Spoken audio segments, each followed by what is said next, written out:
Hi, this is Steph with Belladonna Dyes, and today we're going to be making a low water immersion simple scrunch shirt. The shirt was washed in the washing machine on a normal hot water cycle and left damp. Do not use fabric softener. It's very important that you do not soak the shirt in soda ash. I repeat, it has not been soaked in soda ash.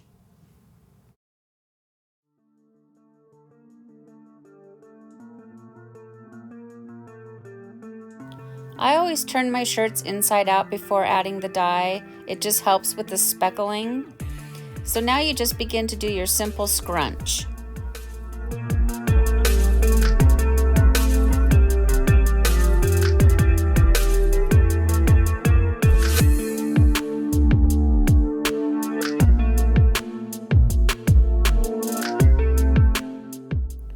I'm checking my containers and I'm noticing that they have cracks on the bottom.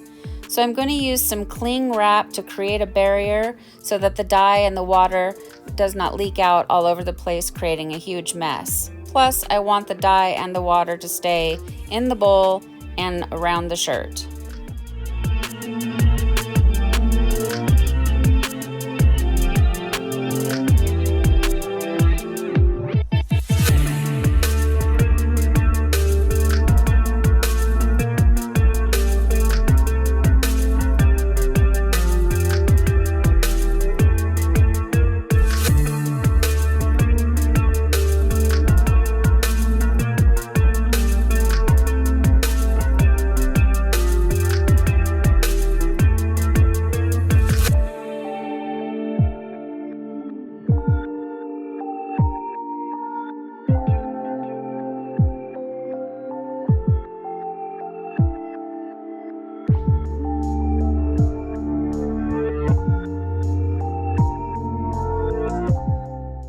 Scrunch the shirt down tightly inside of your container. When choosing your container, try to choose one that's nice and tight for a snug fit, and just continue to work on the scrunch.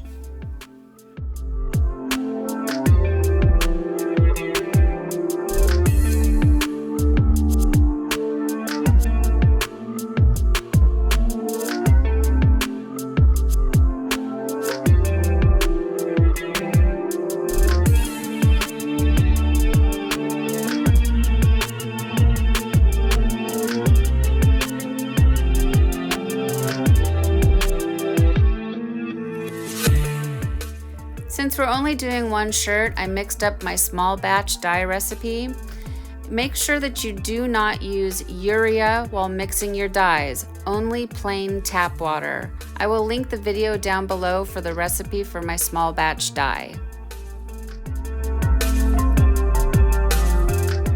So with this technique, it's been suggested to use colors that you normally wouldn't use together, like purple and orange, or purple and yellow, or blue and orange. Really go wild with it, and then just randomly place your colors wherever you want to, layering them.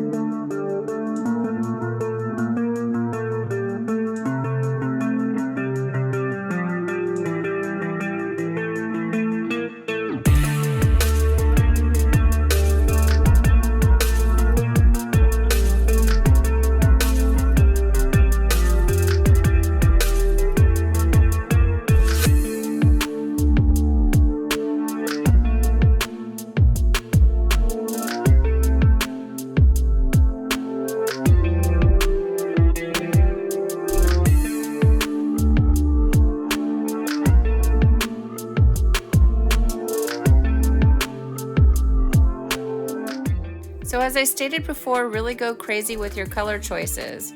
I've chosen deep purple and golden yellow to create the Louisiana State University football team colors.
So now that all the dye is added, it's time to let it rest for at least a minimum of 30 minutes, up to an hour, 2 hours, 3 hours. It really is up to you. But the whole point of this low water immersion is to get sort of a rapid result. So what I did is I let mine rest for 30 minutes. I mixed 2 teaspoons of soda ash into 2 cups of hot tap water, plain tap water, and take that mixture and pour it all over your t-shirt.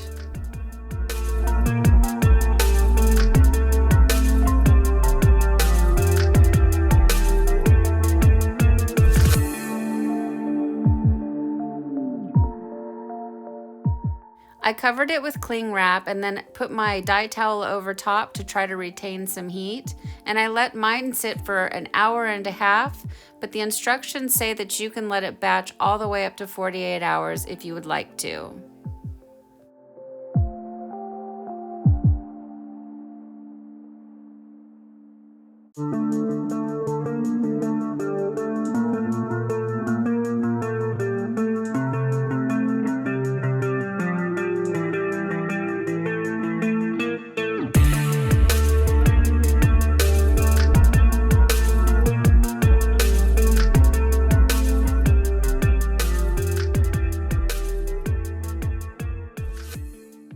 So here are the final results of our shirt, and I think it turned out pretty cool.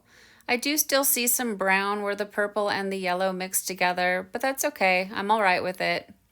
In the future, I think I might add a third color or even a fourth color just for a little more contrast. But overall, I'm really happy with this shirt. It only took a couple hours to make, so I got instant gratification. What do you guys think? Go ahead and tell me down below. Thank you so much for watching my tutorial. I really appreciate it. Subscribe to my channel, give me a thumbs up, and click the bell for future notifications. And have fun dyeing.